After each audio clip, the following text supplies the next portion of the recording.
I don't ever slow up, no I don't take shit. I got no love for the fakeness. If you wanna play tough and wanna hate this, I'll always show up.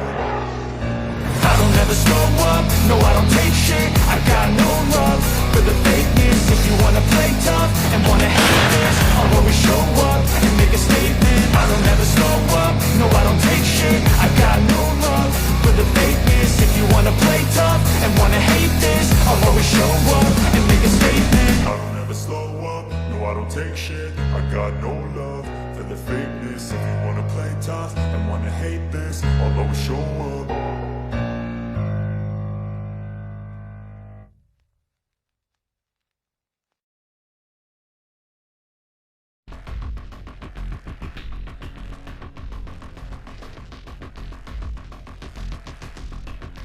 Hello friends, it hasn't been a good week for Ivan the Pirate, since during the early morning of June 4th, the 414th Unmanned Systems Brigade, Pájaros de Magyar, carried out another precision attack with an FP-2 attack drone.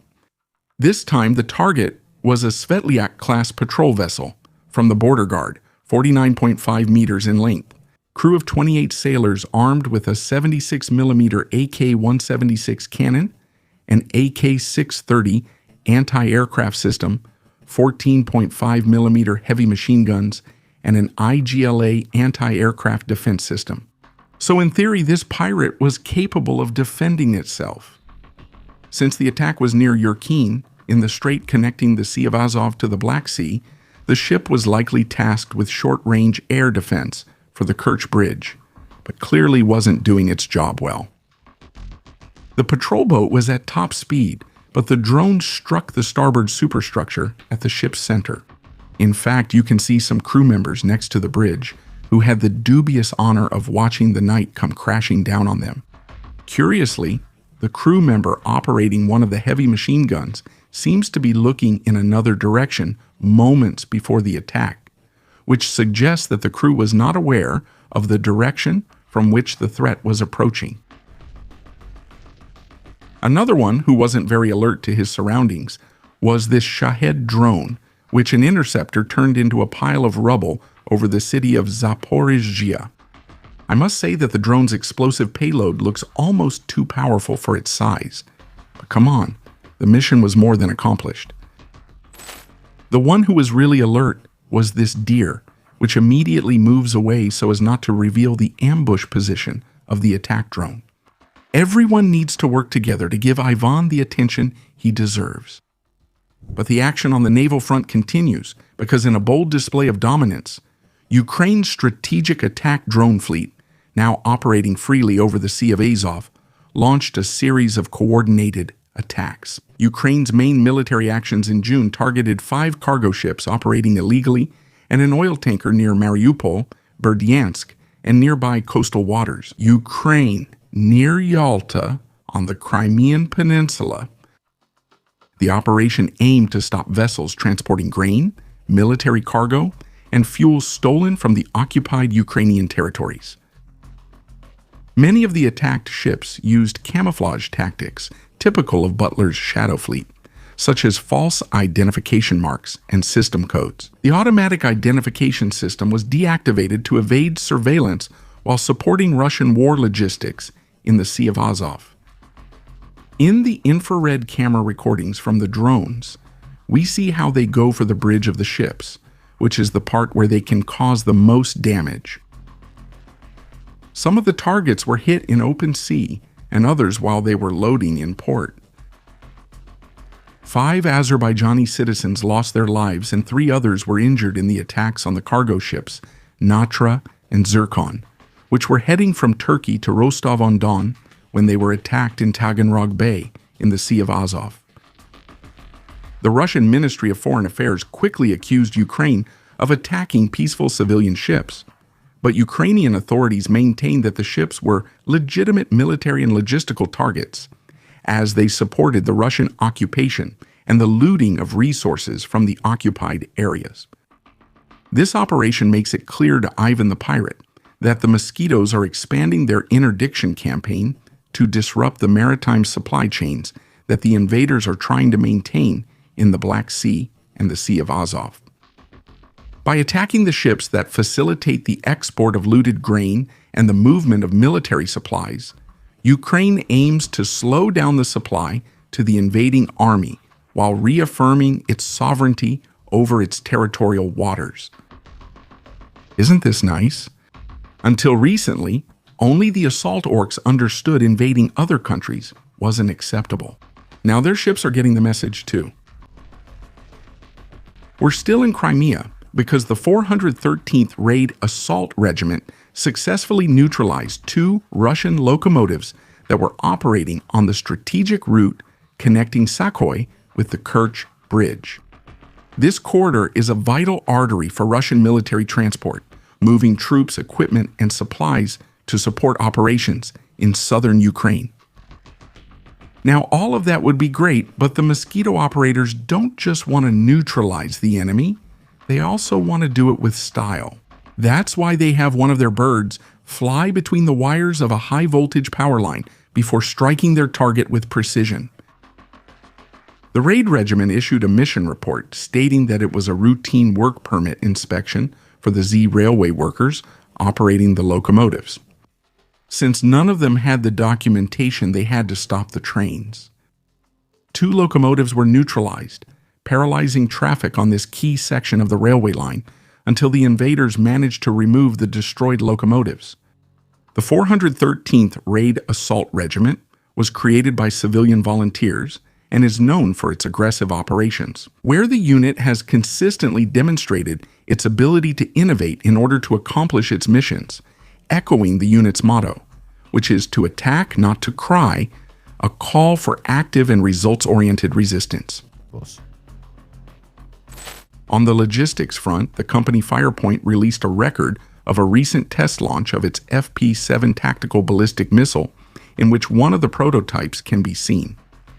You are probably intrigued by the pink and black pattern, which is applied to facilitate the tracking by the sensors that monitor the test and provide information on different flight factors to the engineers. The FP-7 is a tactical surface missile with an estimated range of around 250 kilometers, carrying a 150-kilogram warhead. At a speed of Mach 4 and with a circular error probable of only 14 meters, it is planned as a local replacement for the ATACMS missiles. At half the cost, which should allow for mass production to use saturation tactics to overwhelm the Horde's air defenses. The missile is based on a simplified version of the Soviet 48 N-6 interceptor used in the Russian S-400 air defense system. But it incorporates composite materials like carbon fiber, updated electronics, and domestically produced solid fuel propellant. Beyond its role as a low-cost ground attack weapon, the FP-7 platform is evolving with an anti-aircraft version called FP-7X, which is the carrier for the air defense project. The field of versions, SE-7, and it turned it into the first of its versions of the 7 turned versions of the Horde like the Iskander missile. Let's look at something on the ground. In this case, the defenders of the 42nd Motorized Infantry Brigade come across a tasty prize during their patrol in the rear of the Horde. In this case, a Grad 21 multiple rocket launcher, which they promptly send to the scrapyard.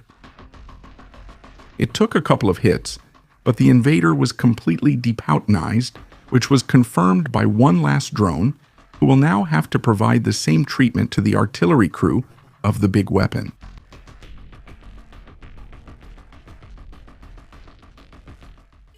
Finally, I think we can safely say that aid continues to flow to the defenders, who seem quite pleased with this Italian armored vehicle from the company Iveco, which was funded with resources provided by Sweden.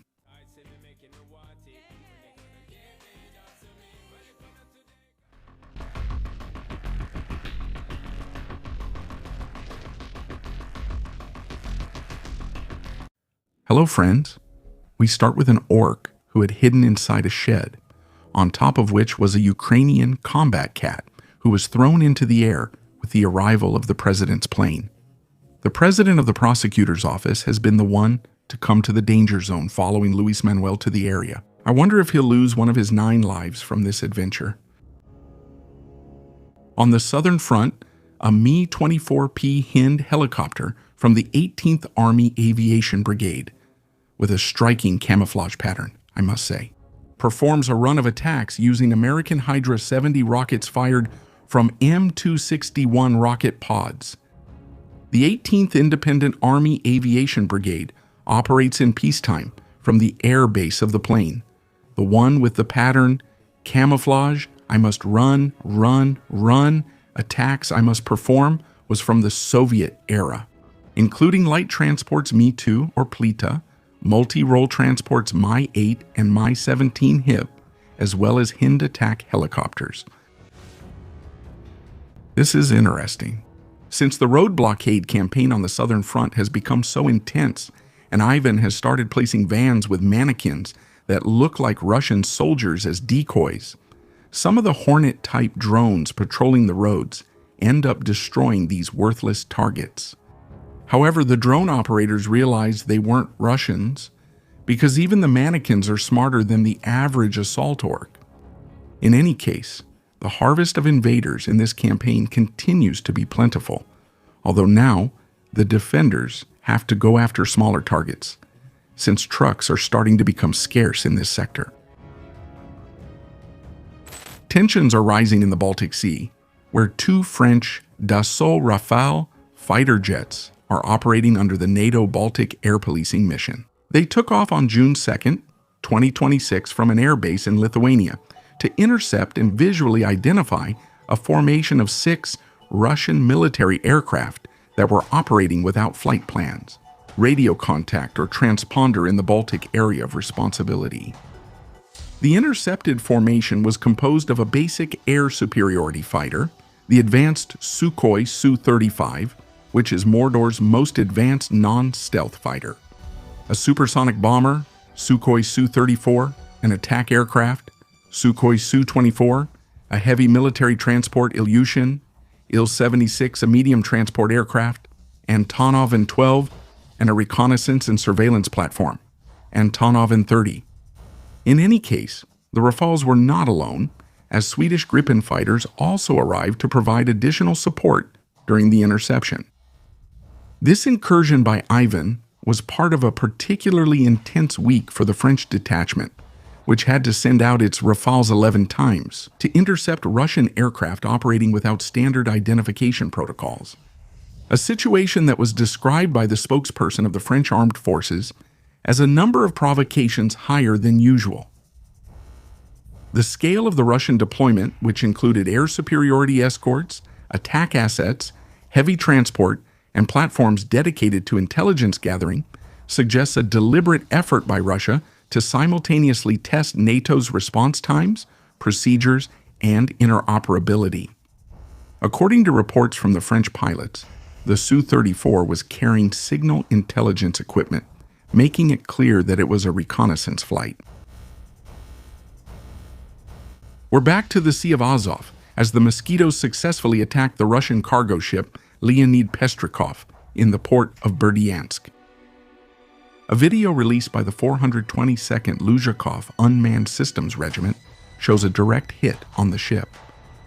The operation, coordinated by the 17th Army Corps, included an initial attack by medium-sized mosquitoes that softened the defenses and caused minor damage. This was followed by a wave of Sosulia medium-range attack mosquitoes, which carry a powerful 50-kilogram, high-explosive-shaped charge warhead, causing significant structural damage to the ship, especially in the engine room. The ship was badly damaged and immobilized at the dock, stopping the Horde from using it as a logistical asset. According to Ukrainian reports, the attack also affected nearby port infrastructure, including cranes, further disrupting the flow of Russian cargo in the region. At this rate, soon even Ivan's rowboats won't be safe in the Sea of Azov.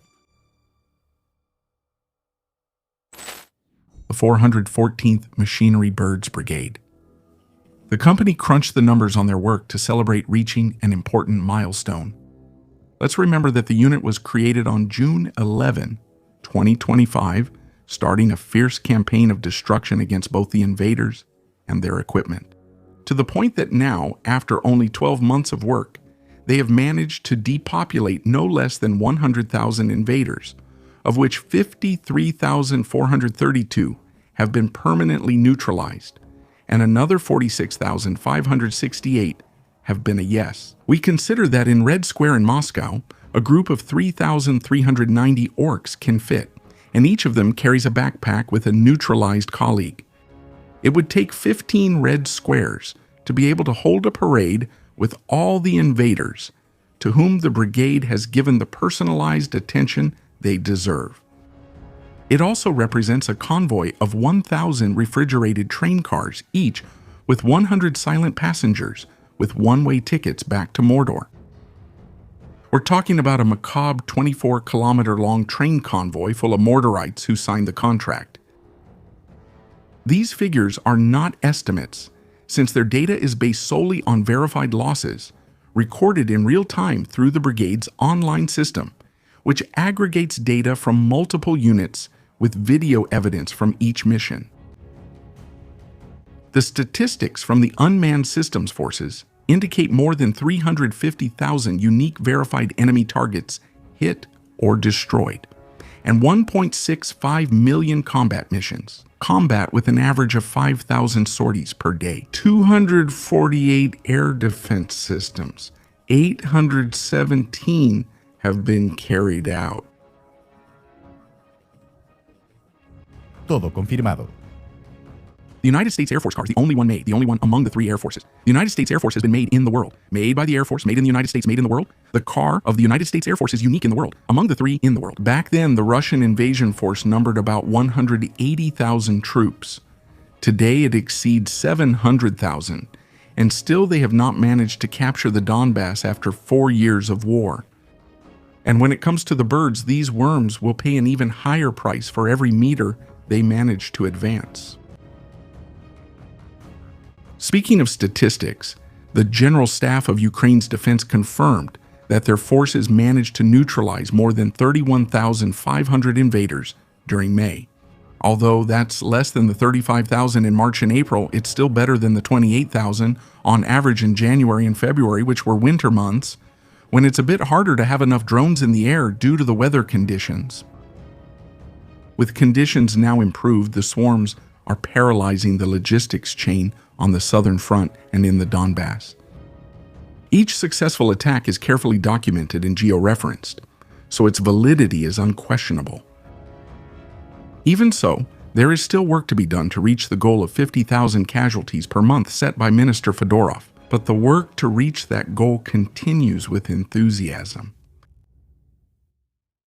Meanwhile, on the front lines, the delivery of supplies and ammunition to the defenders remains in the reliable hands of Ukraine's robotic forces.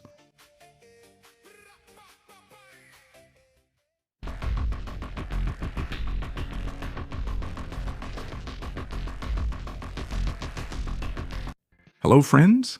Summer is approaching the front, and you can already notice it from the office of a Mi-17 HIP helicopter crew member of the Defender Army Aviation, who takes a break to enjoy the scenery at the end of an intense day supporting his infantry colleagues. Meanwhile, in another sector of the front, an Air Force pilot uses his F-16 to shoot down a Kich 101 cruise missile from the Horde with an infrared-guided sidewinder at very low altitude, then moves away to look for new targets for his missiles.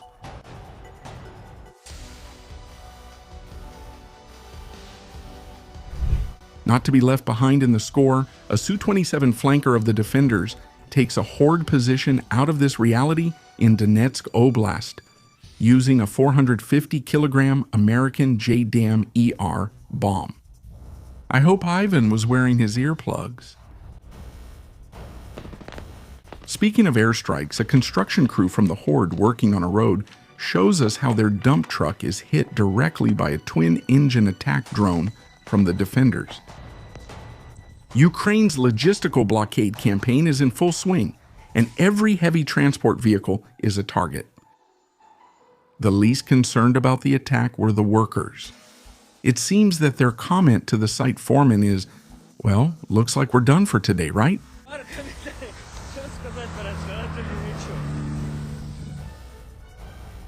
On the naval front, mosquito attacks have become so intense that, for the first time, we have the pleasure of presenting to you a Russian Grachanok-class patrol boat equipped with an anti-drone net that covers the entire hull. Interestingly, less than 2 weeks ago, Ukrainian naval forces attacked one of these patrol boats with naval drones in the Kerch Strait, wiping out the entire crew. What can I say? You could see it coming. But I think Ivan will need to install bars below the waterline as well. I'm just saying. The birds released a short summary video with the close encounters they've had with the invaders in the last few days. It looks like the conditions are a bit tougher for flying because the tree foliage now provides more cover for the illegal tourists. But that doesn't stop them from delivering the message that every orc needs to hear when crossing into Ukraine without authorization. And that word is badaboo, motherfucker. These orcs wanted the chance to commit all kinds of atrocities in Ukraine and earn a few rubles while enjoying an exciting vacation.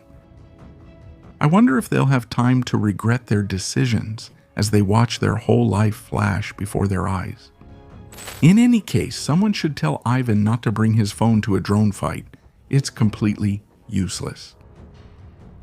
In the logistical blockade campaign on the Southern Front, the 3rd Special Operations Regiment publicly announced that its mosquito operators have taken effective air control of a key stretch of the land corridor between the city of Melitopol and the Chongar crossing. This vital artery links Zaporizhzhia and Kherson to the Crimean Peninsula. Through constant combined operations with short and medium-range attack mosquitoes, the unit is systematically destroying all Russian military vehicles, trucks, tankers, and logistical resources attempting to infiltrate along that route, which is considerably complicating the resupply both for the Russian forces stationed in Crimea and those on the Dnipro front.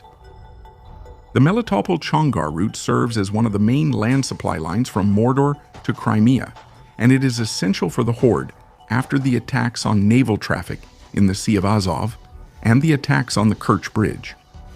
Through this corridor, the invaders transport troops, ammunition, fuel, and equipment.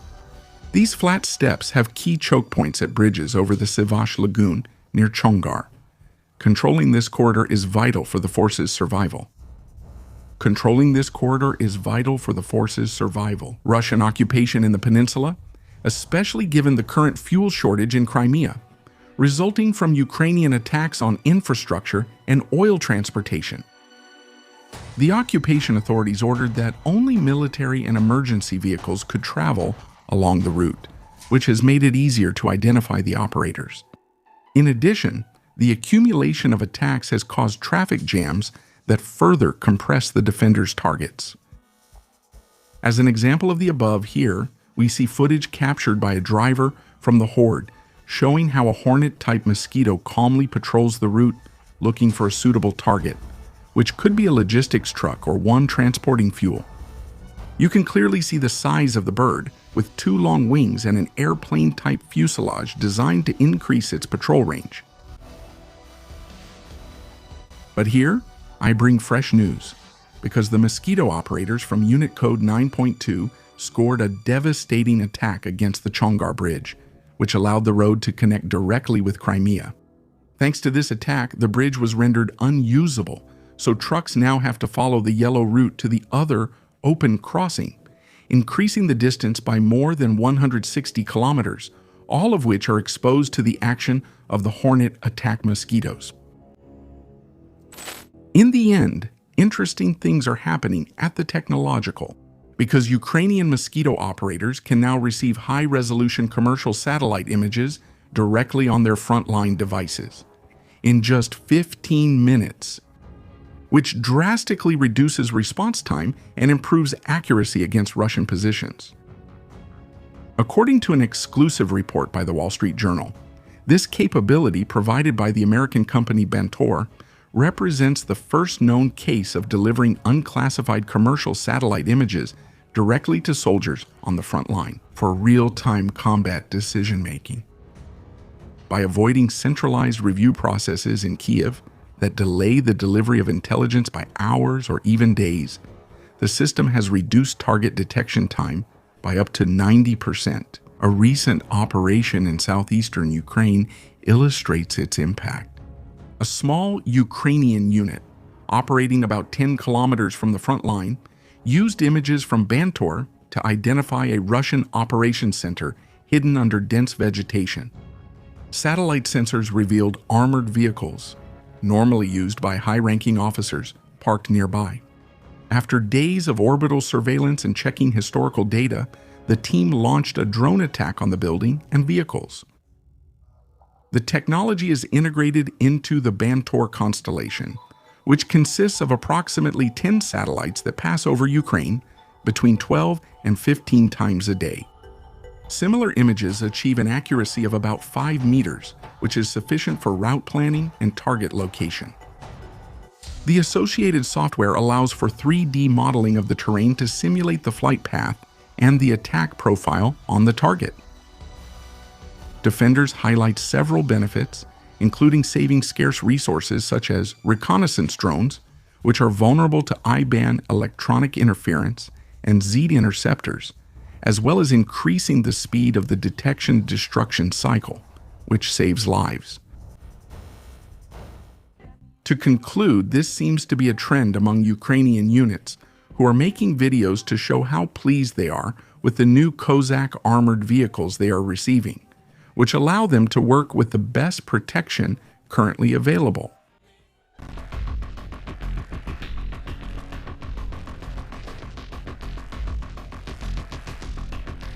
Hello, friends. Pudler told us recently that his forces are advancing everywhere, so the operators of the 413th Regiment of the Unmanned Systems Forces couldn't help but respond to him. In the territory of Russia's Bryansk region, they attacked a locomotive that the invaders were using to transport military equipment. The neutralization took place 40 kilometers from the border with Ukraine. This is the third locomotive that has received Putin's kiss in the last 4 days, as previously they attacked 2 locomotives providing military logistical support in the eastern part of Crimea, operating on the railway line connecting Jankoy with Kerch. And how's the advance going now, Vlado? In this footage, we see how a group of 3 invading soldiers decided to surrender after their commanders planned to get rid of them. We are soldiers from the 83rd Regiment 69, the Division 2nd Company. We heard information from someone at headquarters that they wanted to shut down Project B and get rid of all of the troops under Lieutenant Colonel Thor's command, who would later be promoted to general. After receiving the information, we wanted to somehow avoid new assignments. We tried to move to Cargo 500, but it didn't work because we were sent forward at gunpoint with machine guns. As we advanced, we saw leaflets scattered on the ground, informing us about voluntary surrender, so we followed the instructions. We left our weapons. A small bird flew and guided us to their soldiers.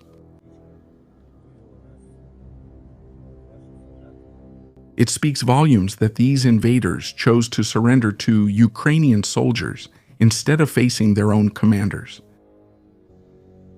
Yesterday I told you about the attack on the Chongar bridge carried out by the Code 9.2 unit, where they described how they planned and executed the raid with a combined fleet of medium and long-range drones. Flint, commander of Code 9.2, told us his analysts determined the enemy was conducting operations against them toward Juliapol, and that's where their supplies were constantly flowing. Therefore, a proposal was made and the decision was taken to attack precisely this bridge, which was the only route for transporting personnel, ammunition, and fuel for the 37th Motorized Infantry Brigade. A strike was carried out on the crossing in Chongar, and this was done specifically to block the supply routes of fuel and lubricants for the 37th Motorized Rifle Brigade. Russian public channels quickly published the results. The slabs were perforated and pieces of broken concrete were scattered around.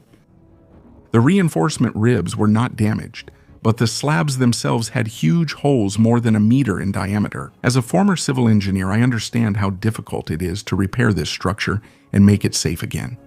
These slabs need to be replaced, and it's an enormous amount of work. The bridge attack is just the beginning. You'll see what happens next. I just suggest that everyone buys some popcorn, sits down, watches, and enjoys. This is just the beginning. At the end, you'll see the Phalanx Multi-Domain Task Force emblem. Interesting. The holiday season is starting, but the Russians have to end their day at the beach earlier than expected due to the arrival of a swarm of annoying Ukrainian mosquitoes. Ukrainian drones are giving the Russians a dream vacation in which thousands of tourists have been unable to leave Xochitl for 2 days. There's chaos on the beaches, and in the sky mosquitoes are flying, greeted by gunfire and explosions both day and night. While the horde tries to shoot down the Ukrainian raiders, the local population in the city has been ordered to head to the area's shelters. Well, they wanted war, now they have war. Everything else is going as planned, isn't it, Russophiles? I think I'm never going to get tired of sharing this video.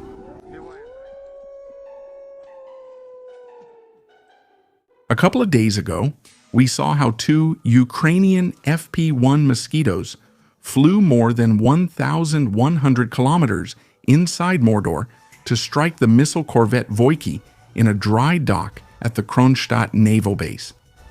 This is already impressive, but another remarkable technical detail about the raid was just revealed. The Voiki was a modern missile corvette designed for multi-role operations, including escort missions for the Russian Shadow Fleet, and it was undergoing maintenance with the watertight doors open and the fire suppression systems out of service. According to eyewitness video recordings and satellite images, the flames spread through the ventilation ducts and internal compartments, causing extensive damage. Additionally, in the images, you can see that the main mast collapsed inside the superstructure, destroying the entire set of the ship's radars and electronic warfare systems, which puts it out of operational service, and all for a fraction of its estimated replacement cost, $400 million. This remarkable result is due to a change in the engineering of these mosquitoes made by the company Firepoint. Previous versions offered impressive range, but could only carry small warheads of up to 60 kilograms, which were insufficient to take out large targets like refineries or warships. To solve this problem, Firepoint added additional fuel tanks to the wings of the FP-1, freeing up space in the fuselage to carry a 105-kilogram explosive fragmentation warhead, which is almost double the original payload, while still maintaining an operational range of over 1,000 kilometers.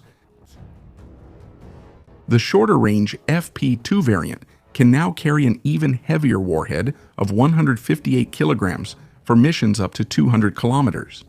Both designs are low-cost, using domestically manufactured components, which allows for a rapid increase in production. Firepoint has reported that it currently manufactures approximately 300 drones per day at a cost of about $50,000 per unit. This mass production capability is what allows Ukraine to maintain its long-range strike campaign at a high pace, and now with greater destructive power. Let's stay in St. Petersburg, because the Ukrainian Defense Forces carried out another precision operation during the night of June 5th to 6th. Targeted against the Mil 1060 Arsenal, logistics support center in the village of Bolshaya, also known as the 15th Arsenal of the Russian Navy, which is a vital center for storage, maintenance, and distribution of missiles, ammunition, torpedoes, and equipment for the Baltic Sea Fleet and other units of the Leningrad Military District.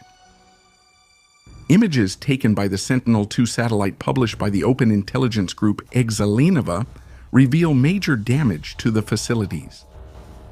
Multiple storage structures were destroyed or severely damaged, with clear signs of burned areas, craters, and widespread secondary detonations in different ammunition storage depots. The affected area covers approximately 1.5 square kilometers, indicating that the fires and chain explosions spread throughout the facility's depots. The General Staff of the Armed Forces of Ukraine confirmed the attack, which was part of a coordinated series of raids that also targeted the naval base and the Kronstadt shipyard, the oil depots in Lomonosov and other logistics centers in the area. More than 40 long-range attack drones reached the area, several of which broke through the air defenses, setting the facilities on fire and destroying approximately 5,000 tons of munitions, including artillery shells, naval missiles, and all kinds of military explosives. In addition, 2 invaders saw their dream come true and joined the Federation's cosmonaut force. The units showing off their new protected vehicles continues, and we are seeing more and more videos of defenders who are quite happy with the quality and quantity of the equipment they are receiving, like this Cossack vehicle, which has been properly reinforced with anti-drone cages that fit perfectly to the contour of the vehicle. To finish, a puppy from the Defense Forces enjoys the ride back home after completing his mission at the front. We don't know the mission, but we're just glad they came back safe. Thank you.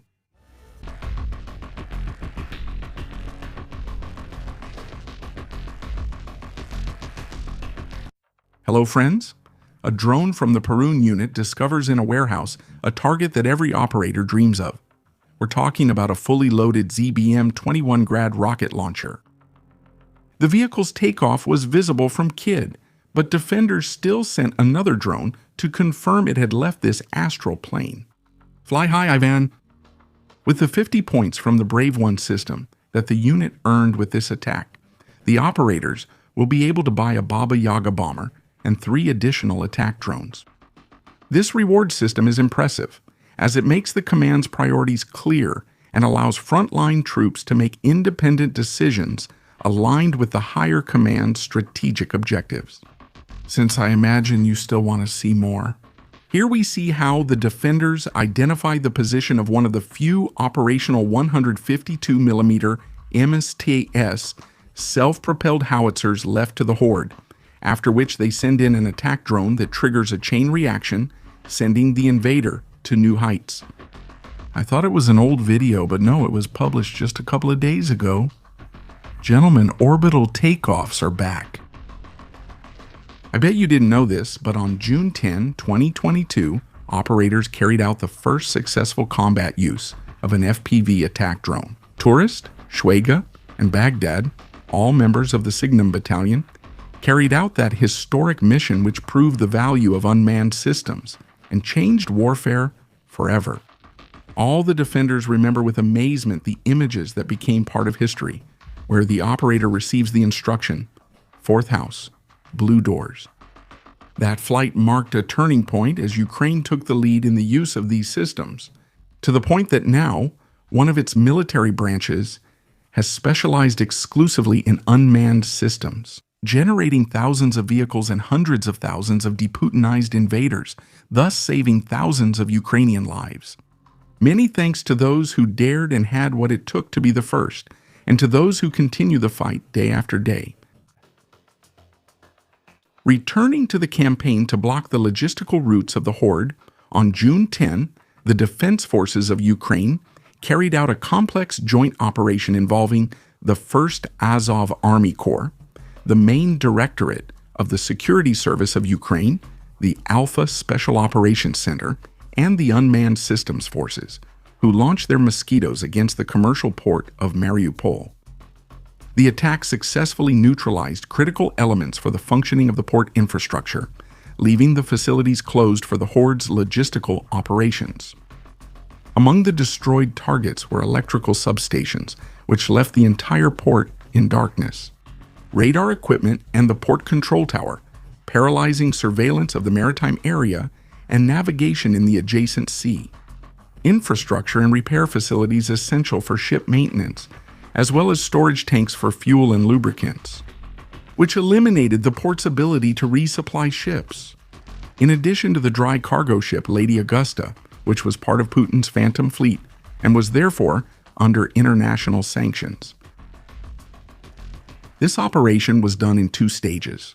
In the first stage, a group of reconnaissance drones mapped out the positions of possible targets in broad daylight, providing information for the attack wave. This way, it was able to focus precisely on the identified targets, causing massive explosions and secondary fires at each of them. Mariupol was captured by the invaders after a brutal siege in 2022 that devastated the city and its civilian population. And since then, it has served as a vital logistical hub for the Horde's operations in the Sea of Azov region. The port has facilitated military logistical traffic and the export of looted Ukrainian resources. By rendering it inoperative, Ukrainian forces have significantly disrupted these supply lines, making it more difficult for Russia to maintain its operations in Crimea and the occupied territories in Donetsk and Zaporizhzhia. The 1st Azov Army Corps has committed to maintaining and increasing dynamic sanctions against the invaders along the entire coast of the Sea of Azov, and the capability to achieve this exists, as can be attested by the remains of the ship Zircon, which suffered massive damage after being attacked by Ukrainian mosquitoes off the coast of Taganrog. Regarding strategic sanctions on the Horde's defense industry, Ukrainian forces carried out a series of high-precision attacks with long-range FP-5 Flamingo cruise missiles on Russian territory, targeting the Venir Progress military plant in Chavoskary, Republic of Chubasia. This facility, located more than 900 kilometers from the front, manufactures critical components such as satellite receivers for the GLONASS, GPS, and Galileo systems, as well as navigation antennas and comet-type antennas resistant to electronic interference, which are used in the guidance modules of Shahed drones, Kh-102 cruise missiles, and Iskander and Kalibr ballistic missiles, as well as in specialized electronic warfare equipment.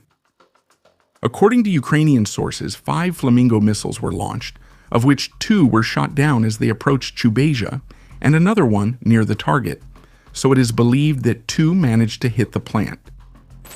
Simultaneously, Ukrainian forces also attacked the Kuibyshev oil refinery in Russia's Samara region, more than 900 kilometers from the front, causing fires and damage to the refinery's infrastructure. Finally, the Security Service of Ukraine carried out additional attacks against 2 oil pumping stations in the Vladimir region, about 700 kilometers from the front. NASA's firm satellite monitoring system also detected thermal signals at the facilities, indicating the presence of active fires. The disabling of these facilities is strategically important, as the disruption in the operation of the pumping stations stops the flow of fuel to refineries and fuel export ports, thus limiting the revenue received by the Russian state that sustains the Kremlin's war economy. On the logistics front, the Ministry of Defense has approved the MAK or WL Sova type MRAP infantry armored vehicle for operational use in all units of Ukraine's defense forces. Locally manufactured by the company MAK Hub in strategic partnership with Paramount, the Sova incorporates the hard lessons learned during the 2 years of war against the invaders. Developed in close collaboration with commanders of elite units, such as the Black Sea Legion, the vehicle embodies a design philosophy focused on the well-being of the soldier. Every feature prioritizes crew survival, mobility, and resistance against drones, in an environment where anti-tank mines and swarms of kamikaze drones have become the deadliest threats on the battlefield.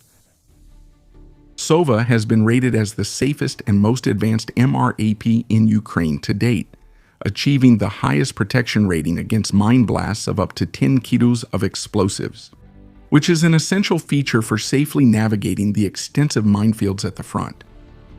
The side armor reaches 16 millimeters, making it the thickest in its class, providing excellent ballistic protection without compromising agility. It can be equipped with a remotely operated weapon station from inside the vehicle, or a manually operated turret, armed with a heavy machine gun or a grenade launcher. With a weight of 15 tons, The vehicle is powered by an 8.9-liter turbo diesel engine that delivers 450 horsepower, coupled with an independent hydropneumatic suspension and a ground clearance of 45 centimeters for exceptional off-road performance. It has capacity for a crew of 2 people and can transport 8 equipped soldiers with a motorized rear ramp for rapid deployment. A notable defensive feature is its modular cupola, capable of integrating up to 10 electronic warfare modules to create an invisible protective umbrella, which neutralizes enemy drones before impact. Speaking of vehicles, the 40th Marine Infantry Brigade of the Defenders is also joining the viral trend by showing off their new rides. In this case, how they went from a civilian pickup truck to a protected Max Pro infantry transport, also equipped with sturdy cages to keep the Horde's drones at bay. A great leap for these amphibious soldiers.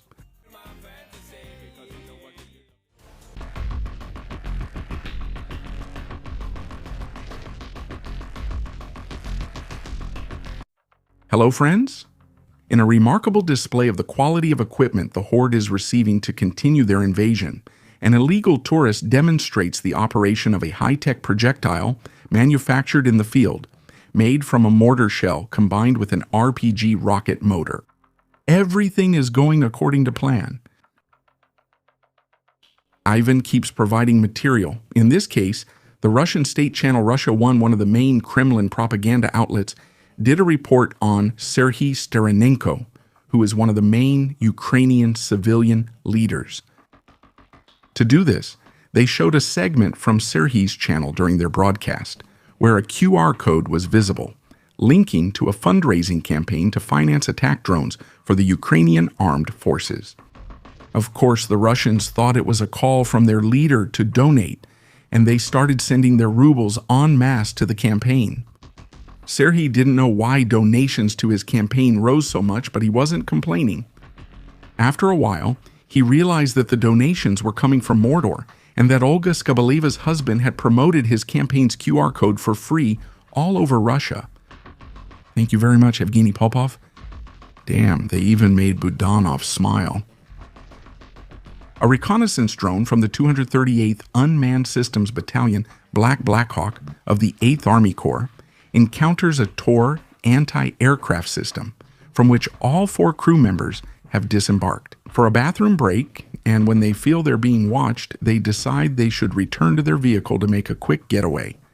Unfortunately, it's already a little too late, and an attack mosquito proceeds to give them the standard fine for invading Ukraine. One seems to have decided to take a nap on the road, while 2 of his colleagues apparently are sunbathing, sitting in the middle of the steppe. They should put on some lotion so they don't get burned. President Zelensky proclaimed June 11 as the Day of Unmanned Systems Forces.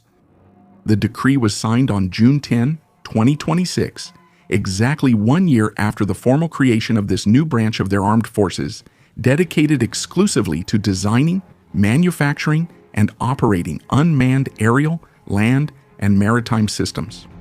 During its first year of operations, they have achieved extraordinary results, transforming the battlefield and demonstrating the power of technological ingenuity against a numerically superior adversary. Carrying out more than 1.65 million combat missions, in which they destroyed or damaged more than 350,000 Russian targets, including military equipment, logistics centers, command posts, air defense systems, and industrial facilities. In addition, they caused more than 100,000 casualties to the invaders. Their capabilities range from long-range strategic Lyuti drones to naval drones, Magura and Sea Baby, which forced Ivan the pirate's Black Sea Fleet to withdraw from Crimea. And now, a new generation of ground robots that handle logistics, medical evacuations, and reconnaissance. And now they even fight the invaders directly, saving the lives of Ukrainian soldiers by keeping them out of harm's way. Coordinated operations with Special Operations Forces, intelligence units, and other branches have made it possible to carry out medium and long-range attack campaigns, which are destroying Russian logistics, electronic warfare capabilities, and air defenses, far beyond the front lines. What began as an innovation initiative driven by volunteers in garages and workshops at the front has become a professional branch, with doctrine, with its own training programs, command structure, and integration of systems that operate in the air, on land, and at sea. This rapid transformation reflects the adaptation of the defense against the Z invasion, leveraging commercial technologies, rapid iteration, and the application of asymmetric tactics to achieve extraordinary effects. The establishment of this day is a recognition not only of the combat operators, but also of the engineers, developers, and support personnel who have turned Ukraine into a world leader in unmanned systems, influencing military thinking globally, demonstrating that precision, speed, and innovation can counter numerical superiority in 21st century conflicts. On June 10, the 414th Birds of MacVR Brigade conducted a new inspection visit to the rear of the horde to ensure that everyone was still burning, as instructed by the Defender's command. The first to receive the attention that every invader deserves was a Tor anti-aircraft system, which was observed by operators of the 131st Reconnaissance Battalion firing its missiles at drones. After that, it was tracked to a dispersal position in the middle of a forest, where its base and additional missiles were probably located. Once the position was fixed, a swarm of FP-2 Mosquitoes from the 1st Independent Center was sent, which achieved a direct hit.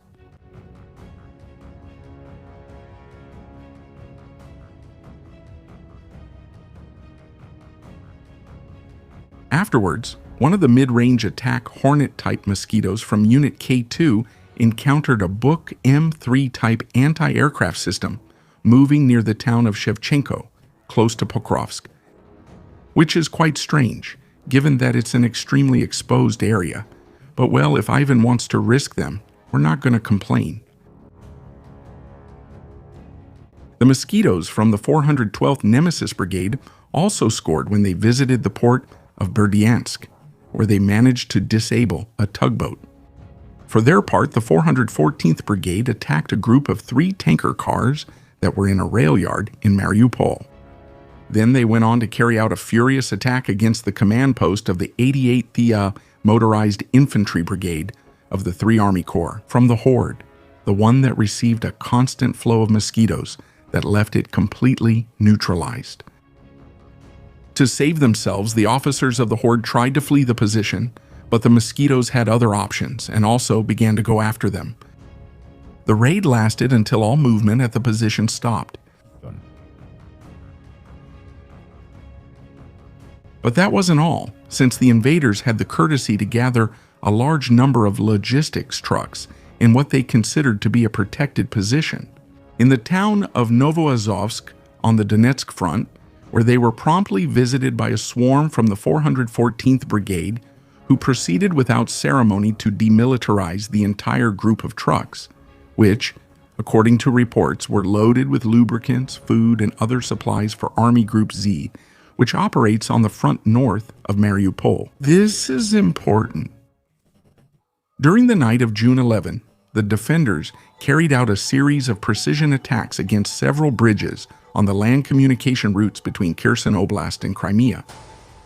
The operation focused on several strategic bridges over the North Crimean Canal and managed to disable the Armyansk Bridge, in addition to destroying a concentration of 50 Russian military cargo trucks loaded with fuel and ammunition, intended for the Horde forces fighting in the Julia and Pol area, which were parked nearby, waiting for a temporary bridge to be installed.